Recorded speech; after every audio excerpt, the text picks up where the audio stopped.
Bonjour, voici maintenant donc aujourd'hui le 11e travail, le nettoyage des écuries d'Augias qui correspond au signe du Verseau. Dans le grand lieu de paix, celui qui préside dit: la flamme unique doit illuminer les 49 autres.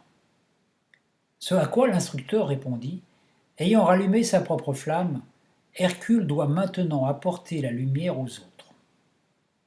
Il s'approcha d'Hercule et lui dit: la roue a tourné 11 fois. Tu es maintenant devant une autre porte. Tu as longtemps poursuivi la lumière qui vacillait.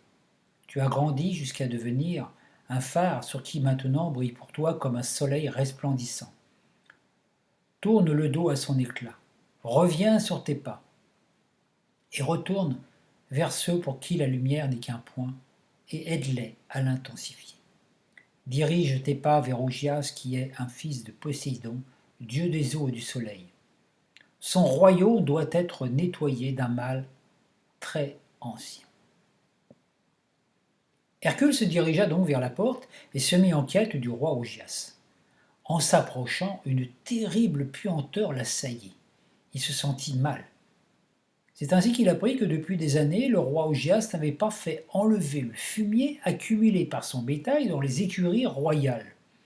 Les pâturages étaient recouverts de fumier, rien n'y poussait et une pestilence mortelle s'étendait sur tout le pays, causant des ravages, des pestilences et donc des décès, des morts par épidémie. Hercule alla trouver le roi. Celui-ci, averti des intentions, se montra méfiant et incrédule. Vous dites que vous voulez accomplir cette tâche énorme sans récompense, dit-il soupçonneux. Je n'ai pas confiance en ceux qui se vantent ainsi. Vous allez sûrement combiner un plan astucieux pour m'enlever mon trône. Je n'ai jamais entendu parler d'hommes qui servent le monde sans rien demander en retour. Mais j'ai besoin d'aide. Et pour vous mettre à l'épreuve, si en un seul jour vous accomplissez ce que vous avez promis, un dixième de mon troupeau vous reviendra. Si vous échouez, votre vie et votre destin seront entre mes mains. Je ne crois pas que vous pouvez réussir, mais vous pouvez toujours essayer. Hercule quitta le roi, et errant à travers les lieux malodorants, il vit passer une charrette pleine de cadavres, victimes de pestilence.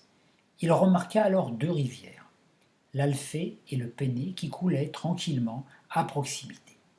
Et c'est alors qu'une idée jaillit dans son esprit. Avec force et décision, il travailla, détruisit les murs et les barrières, et par ses efforts réussit à détourner les deux rivières de leur cours et les contraignit à se déverser leurs eaux à travers les écuries pleines de fumier. Les flots impétueux entraînèrent les immondices, et le royaume fut purgé de cette atmosphère fétide, et tout cela en un seul jour. Hercule retourna donc voir le roi, qui lui dit: ah, vous avez réussi, mais par stratagème. Ce sont les rivières qui ont fait le travail, pas vous. C'est une ruse pour me prendre mon troupeau. Vous n'aurez pas de récompense. Allez-vous-en avant, que je ne vous raccourcisse la tête. Ainsi le roi ne récompensa pas Hercule. Il le chassa et le pria de ne jamais revenir sous peine de mort. Hercule retourna vers son instructeur, qui lui dit: tu es devenu serviteur du monde. Tu as avancé en reculant. Tu as atteint la maison de lumière par un autre chemin encore. Tu as donné la lumière pour que celle des autres puisse briller.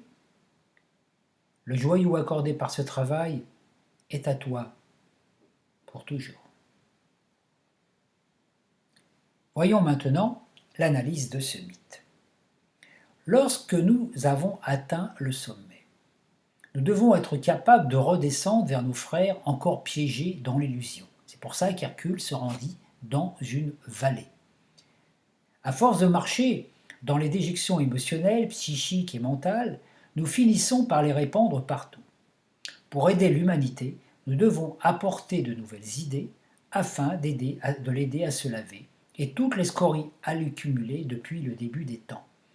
C'est ainsi que les écuries d'Augias représentent toutes nos pestilences émotionnelles et mentales tous les vieux trucs, les vieilles croyances, toutes les choses qui nous conditionnent, qui nous emprisonnent, qui nous font croire que les autres sont nos ennemis, et tout ça, toutes ces déjections, on peut dire, sous les plans, qui empêchent le flux de vie, donc l'énergie du Verseau, l'énergie du Graal céleste qui est concoctée par le grand chaudron zodiacal, de se déverser en nous, donc l'eau de vie. Et l'eau du Verseau est une eau d'amour. C'est l'eau de l'amour libératrice, c'est la force psychique et physique dont a fait preuve Jésus, cette énergie d'amour qui, toute puissante, peut tout nettoyer. Alors, Hercule, naturellement, il fallait qu'il trouve un stratagème. C'est pour ça qu'il a regardé les deux rivières. Pour œuvrer au niveau de l'universel, nous devons utiliser notre intelligence d'esprit et utiliser des moyens pour que les autres humains non initiés n'auraient même pas pu imaginer. L'effort à accomplir pour servir est plus au niveau de l'esprit qu'au niveau du corps. Les deux rivières sont celles de l'amour et de la sagesse. Et réunies, elles peuvent accomplir des miracles. Dans l'arbre de vie, ces deux rivières sont symbolisées par Saturne, la sagesse, et Uranus, l'amour, qui sont les deux planètes, justement, qui régissent le signe du Verseau, et donc qui déversent leur énergie dans le système solaire. Dès que nous élargissons notre conscience, nous cessons d'être exclusifs. Nous pouvons inciter les hommes à se grouper, à faire tomber toutes les barrières sociales, raciales, ethniques, religieuses qui les séparent les uns des autres et les affaiblit, afin de créer des mouvements solidaires et fraternels qui assurent une meilleure cohésion entre les humains. Nous pouvons donc inciter les individus à sortir du patriotisme ou de certaines traditions séparatistes pour qu'ils comprennent que l'humanité est un rond corps dont chacun est une cellule vivante. Donc ici on retrouve l'image de solidarité, de chaîne fraternelle. C'est pour ça qu'Hercule doit casser des murs, il doit casser des constructions qui justement sont séparatistes, comme nous par exemple les frontières qu'il y a entre les pays, quand le mur de Berlin a été détruit par exemple, etc. Donc tout ce qui crée des barrières entre les humains. Et le symbole ici, c'est l'union fait la force. C'est pour ça que ce signe est lié à la 11e carte du tarot, la carte de la force, qui voit cette concentration de force qui est capable de briser les chaînes. Hercule est un être qui est capable de briser ces chaînes et d'aider les autres à briser les leurs, donc à libérer les humains de l'esclavagisme séparatiste qui est créé justement par des gouvernements totalitaires, etc. Donc c'est aussi le symbole de la base même du communisme aussi, du véritable communisme. Nous sommes tous un, de cette solidarité, du véritable socialisme aussi, qui est à l'opposé du signe du lion, qui est en face, justement, représente plutôt le roi sur son trône avec sa couronne. Donc, dès que nous œuvrons pour favoriser la solidarité, nous permettons à l'eau pure, de l'amour sagesse, de la source mère, de nettoyer nos écuries, donc nos corps inférieurs, mental, émotionnel, astral et physique, de toutes les scories héritées du passé, aussi bien au niveau personnel que collectif. Donc tous les conflits raciaux, les conflits sociaux, les conflits ethniques, les conflits religieux, les conflits entre parents et enfants, entre hommes et femmes, entre ouvriers et patrons, entre riches et pauvres. C'est ainsi que nous pouvons préparer une nouvelle humanité qui sera plus pensante et intelligente que bestiale, instinctive et émotionnelle. Voilà, le bétail, ça représente tout ce côté instinctif et émotionnel, tous les animaux en nous. Lorsqu'une conscience mondiale sera installée sur la Terre, toutes les guerres cesseront et ce sera la fin de la séparativité et de la pestilence. Hercule fait confiance au roi, donc nous devons faire confiance en l'âme humaine malgré toutes les déviations qui la détournent de sa pureté originelle. Nous avons appris à la 9e porte à ne plus juger, calomnier, critiquer et attribuer de mauvaises intentions aux autres, donc dans le signe du Sagittaire. Nous pouvons maintenant montrer qu'on fait confiance et ils finiront par être dignes de celle-ci.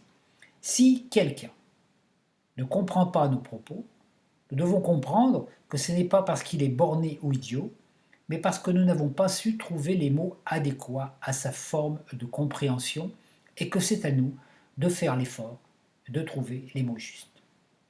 C'est pour ça que le signe de Verseau est un signe de liberté, de révolution. La Révolution française, qui a été marquée par Uranus, a débuté grâce à des philosophes, des gens comme Robespierre, Danton aussi, des gens qui avaient cet idéal de fraternité, de solidarité entre les hommes. Mais après, quand on prononce des mots, quand on dit des choses, il faut en anticiper, hein, le Verseau est un signe d'anticipation, il faut en anticiper les résultantes. Hein. Donc de ce qu'on a vu pendant la Révolution française, naturellement, se libérer du tyran, voilà, comme ils ont voulu le faire quelque part, mais après ça a engendré la terreur, la violence, les têtes qui tombaient justement, hein, donc la guillotine et tout ça, donc une violence inutile qui fait qu'on a remplacé une dictature royale par une république qui elle-même est devenue une dictature camouflée, puisque nous n'avons guère changé à notre époque, nous n'avons pas de roi, mais nous avons un président, nous n'avons pas la cour du roi, mais nous avons des ministres et puis des députés, et nous sommes dans la même situation, donc conditionnés, grevés d'impôts, etc. Il n'y a absolument rien qui a changé, sauf l'extérieur, l'apparence qui a changé. Hein. On n'a pas l'impression, mais à notre époque, on est aussi dépendant d'un gouvernement ou de ceux qui nous dirigent qu'on était avant cette révolution. Donc naturellement, la révolution gronde actuellement. Les gens, on entre dans l'ère du Verseau, donc les gens ont envie de se libérer de leur chaîne, de leur conditionnement. Alors il y a des gens qui commencent à lutter. On lutte contre le système, on lutte contre les manipulateurs, on lutte contre les riches, on lutte contre tout cela. Tout ce qui nous a opprimés, on voudrait le rejeter, et ce n'est pas la bonne solution. La solution, c'est la révolution, c'est la révolution intérieure, c'est-à-dire une révolution de conscience. Si la révolution ne se passe pas au niveau des consciences, il n'y a rien qui peut, en sortir de bon. Demain, on pourrait détruire le gouvernement, faire une révolution comme en 68, et puis on se retrouverait dans des mêmes situations qu'avant, c'est-à-dire plus de pauvreté, encore de la dualité, de la violence. Les Verseaux sont chargés d'apporter une révolution de conscience. Ça a été tout le travail de Jésus quand il est sorti du tombeau, où il a apporté un message de fraternité. Il a dit, voyez, on peut détruire mon corps, mais j'ai une force intérieure qui m'a permis de reconstruire ce corps. Nous ne sommes pas de ce monde, nous sommes des esprits conscients et vivants. Et c'est toute la puissance, justement, du message de Jésus qui ainsi a réconcilié la force physique et la force psychique, le masculin et le féminin. Parce qu'on a besoin des deux. Les hommes ont plus de force physique et les femmes ont plus de force psychique, de force morale. Mais pour être entier, nous devons avoir les deux. Être capable d'avancer, d'apporter des nouvelles choses, des nouvelles idées, d'une certaine forme d'originalité, mais de ne pas détruire, d'apporter des solutions novatrices qui sont liées à cette énergie de groupe, donc de solidarité. La solidarité, la fraternité aussi entre les hommes, c'est ce qui peut créer la nouvelle humanité qui va nous ramener justement dans la conscience de l'unité telle que nous vivions avant cette chute dans l'illusion. Le roi trahit Hercule. Lorsque nous sommes engagés dans le service universel, nous ne devons pas nous préoccuper de récompense, même si on nous a fait des promesses. Il ne doit subsister aucune trace d'ego en nous afin de pouvoir accepter que ceux que l'on a aidés se retournent contre nous. Car lorsque nous agissons en tant qu'initiés, apportant gratuitement notre aide, nous déranger l'ordre établi, et pour cela, nous sommes souvent rejetés ou maltraités. C'est le prix à payer. Donc nous sommes donc dans ce signe invités à devenir des serviteurs du monde. Accepter de redescendre dans la vallée pour aider nos frères piégés par l'illusion et créant cette sensation de séparativité, nous ouvrir aux urnes célestes, les eaux du Verseau, pour que les eaux rédemptrices de l'amour et de la sagesse coulent à travers nous et nous octroient la force, qui nous permettra de briser nos chaînes, de nous libérer définitivement de toute forme de conditionnement matériel, émotionnel, affectif, mental et sensoriel, afin de démontrer ce qu'est un être libre. Il faut ensuite oser nous mettre en avant pour utiliser cette force pour enlever toutes les barrières qui séparent les hommes. raciale, ethnique, sociale, religieuse, matérielle, pour rétablir la notion de solidarité pacifique et d'entraide, de fraternité, d'esprit d'équipe et d'amour universel pour reconstruire le corps du Christ, une humanité solidaire et aimante. Nous sommes invités donc dans ce signe à utiliser notre charme, notre rayonnement magnétique pour vivifier, catalyser, partager, libérer, échanger pour créer un nouveau monde en sachant que dès qu'on agit en libérateur et réformateur ou innovateur, il ne faut pas s'attendre à de la reconnaissance. La maîtrise de nos animaux internes nous octroie la possibilité de vivre en parfaite harmonie avec les animaux sauvages au beau milieu d'humains qui se comportent comme tels. C'est ainsi, au sein d'un groupe, nous devons tout mettre en œuvre pour transmuter les énergies et pensées négatives et positives, alléger les atmosphères en tension, afin de démontrer que l'union fait la force et que celle-ci, bien utilisée, est libératrice, à l'inverse de la discorde qui divise, emprisonne et détruit.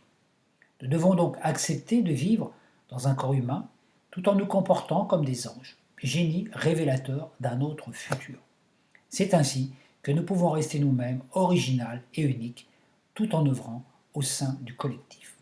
Donc le Verseau, c'est vraiment une force de libération qui vient par la conscience, par le moral, quelque chose de très puissant, de libérateur, et qui va apporter des choses, par exemple, quand on ne veut pas subir un conditionnement de la part d'un gouvernement, par exemple, l'union fait la force, par exemple, si le gouvernement décide d'augmenter le prix de l'essence de façon trop exhaustive, tous les Français peuvent dire, voilà, tant que l'essence est chère, on ne prend plus les voitures, on ne prend plus les camions, on n'utilise plus d'essence.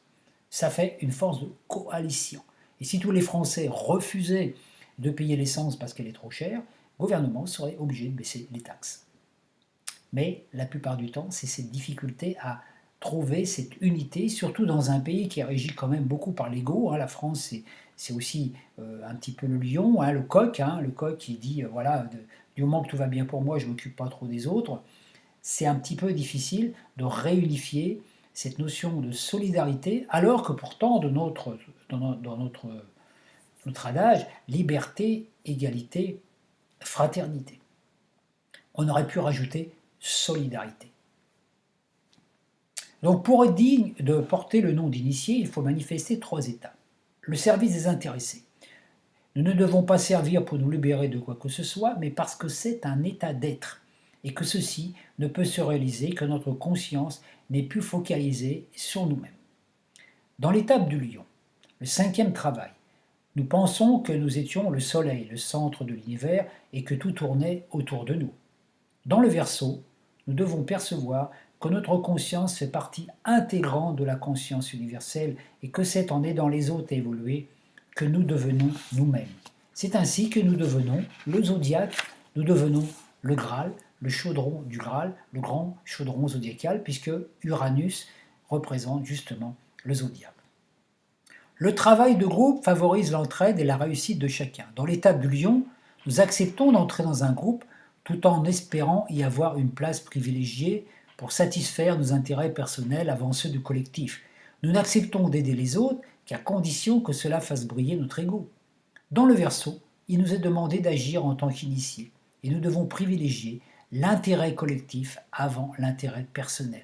Chaque participant au groupe se sent alors responsable de la réussite du collectif. Et le 3e étape, c'est l'abnégation. Lorsque nous avons atteint les hauts sommets spirituels et avons commencé à goûter l'extase mystique méritée par tous nos efforts, il nous est demandé de retourner dans le groupe pour nettoyer les écuries, ce qui nous demande de l'humilité. Nous ne pouvons accepter cette humble tâche que si notre ego ne cherche pas à être mis en avant, car celui-ci ne peut se contenter de nettoyer les écuries. Il ne servira que si cela le valorise. Notoriété, reconnaissance, sécurité matérielle, on lui octroie une auréole de sagesse. Cependant, il nous est demandé de descendre dans la vallée, d'aider nos frères, tout en restant simples, ordinaires, et d'utiliser nos compétences et notre sagesse pour améliorer les conditions humaines sans rien demander en retour. Nous devons donc œuvrer au-delà de la forme et du mental, grâce à nos 2 amphores, l'une contenant la sagesse et l'autre la vie universelle, l'amour. Hein. Donc on voit ces deux Saturne qui véhiculent la sagesse, hein, l'humilité, la patience, la discipline, et Uranus qui est maître de l'espace, qui représente le Christ rédempteur et libérateur, celui qui apporte l'eau de vie universelle, le vin nouveau, hein, l'urne remplie des eaux célestes et stellaires par les mers universelles. C'est l'eau de vie, déversée dans le zodiaque par les hiérarchies créatrices sous la régence de la Madone Marie Isis. Saturne influence notre cerveau gauche, rationnel, Uranus notre cerveau droit. Et cela est que lorsque ces deux hémisphères sont capables de fonctionner en symbiose harmonique, que nous pouvons, tel Hercule, être libérés de l'espace et du temps et recevoir des idées géniales que nous pouvons utiliser de façon concrète ici et maintenant pour le bien-être collectif. Merci de votre écoute et je vous donne rendez-vous pour le signe du Poisson dans quelques temps.